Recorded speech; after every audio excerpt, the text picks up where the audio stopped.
L'enseignement des deux Oliviers du 25/05/2014 à l'Église de Patmos, Dieudonné de Côte d'Ivoire. La prophétesse Naomi. L'Éternel Dieu dit Dieu qui est votre roi, et celui pour qui vous êtes rassemblés ici, vous salue. Naomi, dis-leur que ce n'est pas le malin qui est au milieu de vous.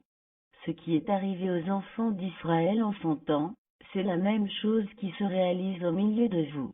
Aujourd'hui, je décide de travailler au milieu de vous à travers la voix d'Eno, donc à travers Naomi.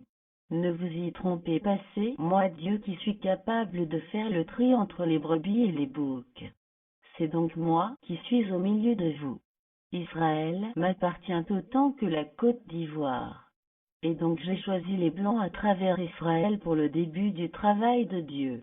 Maintenant que c'est la fin du monde, je décide de descendre encore sur terre, mais cette fois en Côte d'Ivoire qui est de race noire. C'est moi Dieu qui incarne l'homme vêtu de blanc qui est assis. Je procède de la sorte pour opérer mon tri tel, je suis descendu en Israël, et que cela a été une occasion de chute pour les Israélites. De la même manière, je descends en Côte d'Ivoire en utilisant un homme que je porte comme un habit. Cela est encore une source de conflit en Côte d'Ivoire, d'autant plus que ce fait dépasse l'entendement de l'homme. Le monde est fini, et donc si je ne descends pas je ne pourrai pas avoir les êtres humains qui sont remplis d'esprits mauvais. Alors celui qui a l'esprit de sorcellerie en lui et qui mange de la chair humaine qu'il vienne, et que je le délivre. Alors vous serez lavés et purifiés dans le sang de l'agneau. Le temps vient où tous seront étonnés et surpris, personne n'aura l'occasion de rachat, ou dire qu'en son temps Dieu a choisi une prophétesse en la personne de Naomi, car c'est la fin du monde. Quant à vous les étrangers, sachez que l'homme vêtu de blanc qui est derrière est incarné par moi Dieu. Dès qu'il se lève, le corps ne fait rien de lui-même mais c'est moi Dieu qui enseigne et fait les gestes à travers lui. Je suis revenu encore, comme je l'ai fait au temps de Noé, mais les gens n'ont pas cru en moi. Il est écrit, vous verrez de vos yeux, vous entendrez de vos oreilles sans comprendre, car le seuil de cette génération est endurci. Ce sont ces choses que je réalise au milieu de vous actuellement. Je prends le temps pour vous enseigner ces choses, pour que vous ne soyez pas scandalisés lorsque je vais utiliser mon logis tout à l'heure pour travailler. En Israël, l'on m'a réservé un accueil hostile après quoi ils se sont mis à me demander quand est-ce que je reviendrai. Alors, je leur ai dit que je viendrai dans la nuit. Sachez donc que c'est moi qui suis au milieu de vous. Christ, qui, venu au milieu des hommes, n'a eu aucune maison où dormir tandis que les renards ont des tanières, que ce Dieu vous bénisse au nom de votre Père Christ. Le Seigneur Jésus-Christ. Que la bénédiction soit sur vous. Ceux qui sont au dehors sont plus nombreux que vous qui êtes dans le temple. Actuellement, il y a 4 bâches qui ne contiennent plus du monde, et donc il vous faudra agrandir le temple. N'attendez pas que je vous amène de force à agrandir le temple. Même si Patmos n'a pas de temple, d'autant plus que le monde affluera, vous devez faire l'effort à cet effet. Dieu n'est pas aimé, et donc il est rejeté, mais vous qui avez eu cette grâce de rentrer dans le peuple de Dieu, veuillez songer à reconstruire le temple. Aujourd'hui dimanche, les lieux de culte sont bondés de monde à cause de mon nom. Toutefois aucun ange ne les visite-t-il, vous êtes tous assaillis par une multitude d'anges. Ici l'on ne pratique pas la sorcellerie. Que ceux qui ont un 6e sens très développé scrutent le spirituel, et ils sauront que Patmos est bondé d'anges. Vous devez comprendre que seuls ceux qui ont une âme propre à Dieu entrent dans le peuple de Dieu qui est bien sûr le peuple de Patmos. Certes, je vous ai dit d'évangéliser, mais c'est à moi d'effectuer mon tri. Alors ceux qui viennent ici s'ils ont des âmes propres à Dieu restent dans le peuple de Patmos, et les résidus retournent dans le monde. Quant à vous, demeurez fermes dans le travail de Dieu. Aujourd'hui, à chaque pas, il y a une église, car l'envie du gain d'argent a envahi les hommes.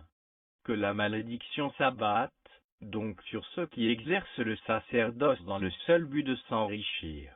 Israël est respecté de tous parce que Dieu, à un moment donné, a décidé de façon souveraine de descendre travailler avec ce pays, si bien qu'actuellement, tout le monde l'appelle la Terre Sainte.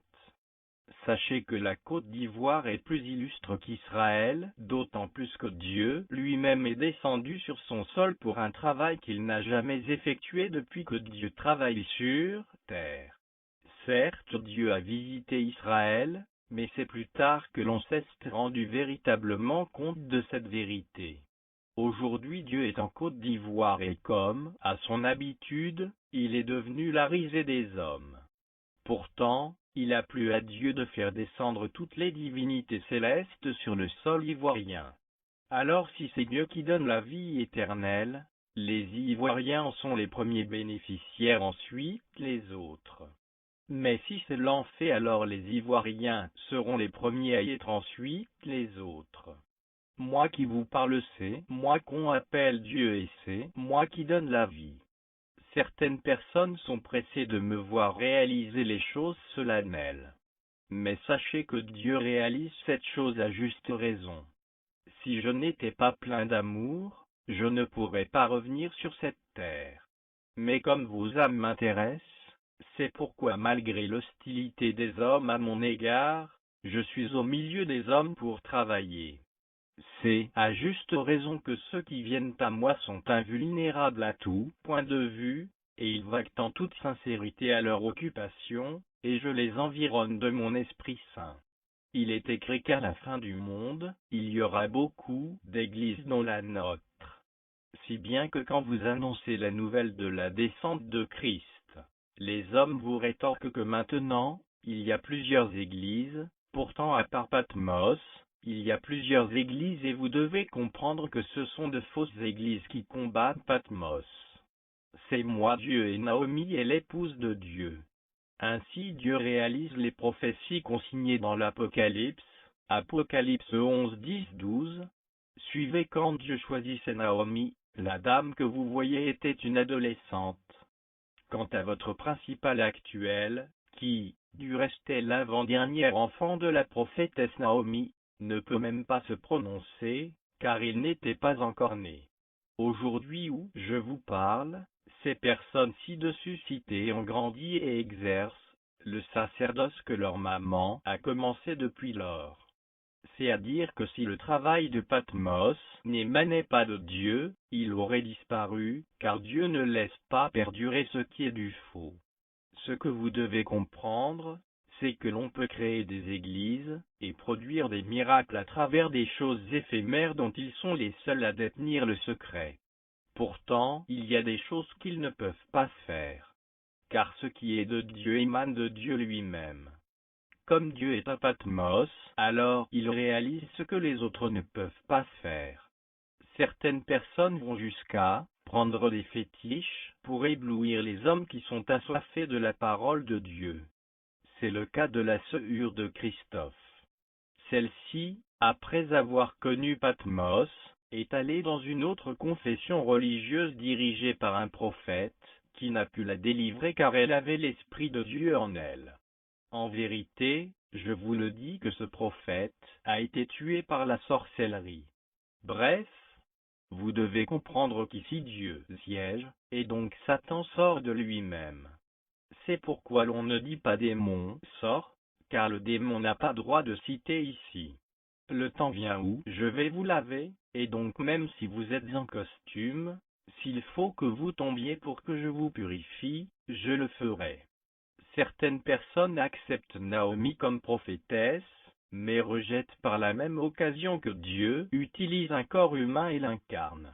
Écoutez, Dieu qui est omniscient et omniprésent est un Dieu jaloux. Donc si je ne suis pas Christ, sachez que Dieu m'aurait détruit. Mais comme je suis Christ, alors la grâce de Dieu sera continuellement sur ce corps que j'incarne. Pour étayer mes propos, je voudrais qu'Elisabeth vienne vous donner un témoignage quand les deux Oliviers sont venus à Abidjan. Un jeune homme, chrétien de Patmos, s'est prêté à un jeu dangereux en se faisant passer pour Christ. Alors il est devenu fou et l'on l'a envoyé à Patmos, siège où il a retrouvé la lucidité. Sachez donc que Dieu ne donne jamais sa gloire à un ange, encore moins à un homme. Si donc vous me voyez dire que je suis Dieu, et donc Christ sans conséquence, sachez que c'est la vérité. Plus on avance dans le temps, plus Patmos grandit et s'agrandit jusqu'à ce que tout le monde soit convaincu de cette vérité. Efforcez-vous donc de travailler et demeurer dans le peuple de Dieu malgré les persécutions. Si Patmos a atteint cette dimension, c'est parce que Naomi a surmonté toutes sortes de persécutions.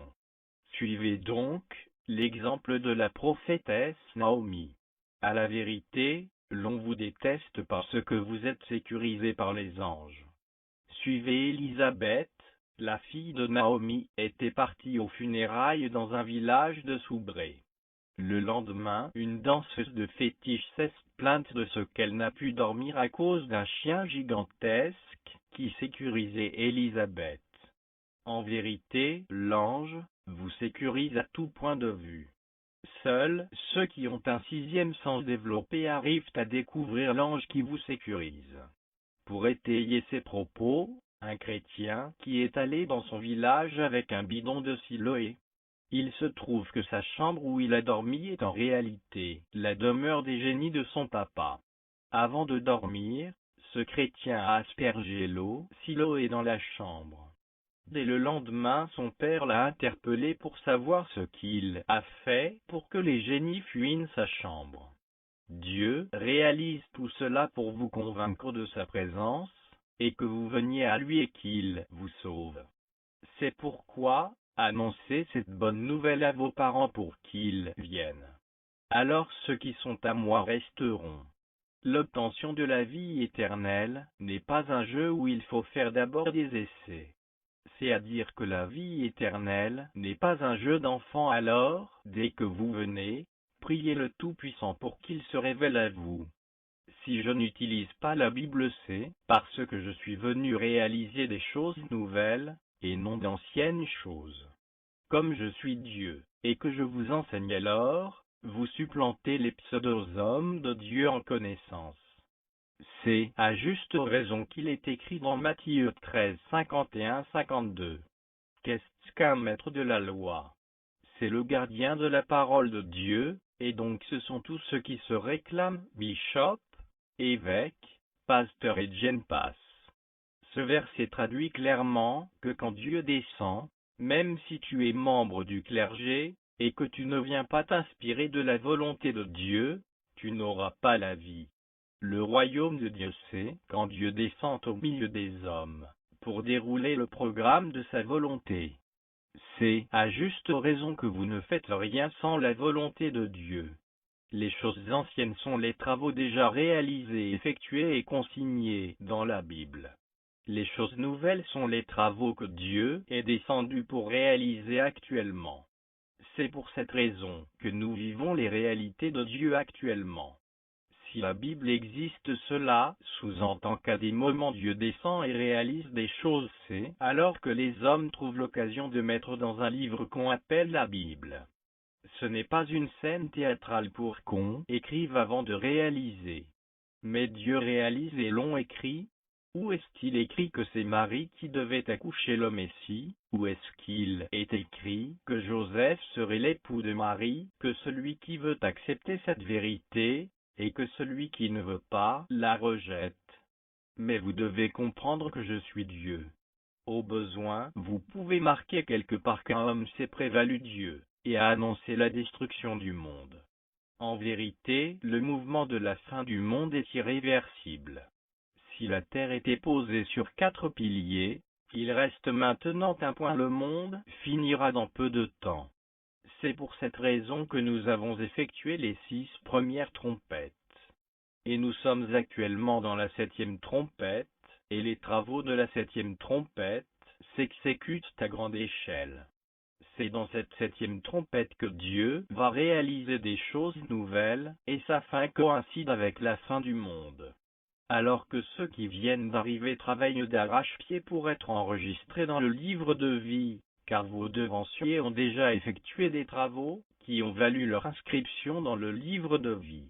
La prophétesse Naomi sera enlevée la première, ensuite les autres selon leur onction devant Dieu. Avant l'enlèvement, les morts qui ont la vie ressusciteront. Vous verrez Robert, mais ce ne sera pas une occasion de s'entretenir avec lui. Mais dès que les morts reviennent à la vie, ce sera le déclic pour l'enlèvement. En vérité, je vous le dis, vous êtes tous environnés par l'Esprit de Dieu. Et c'est l'Esprit qui devra vous enlever. C'est pourquoi il ne faudra pas commettre le péché pour attrister cet Esprit. En ce temps-là, l'Esprit de Dieu occupera tout votre corps, et enlèvera tous ceux qui sont dignes et aptes à l'enlèvement. Pendant ce temps, ceux qui ne sont pas de Patmos voudront bien aller, mais en vain. Comme nous sommes toujours avec vous, alors, je vais m'arrêter là. Que la grâce qui vient de votre Père Christ soit sur vous. Ainsi soit-il.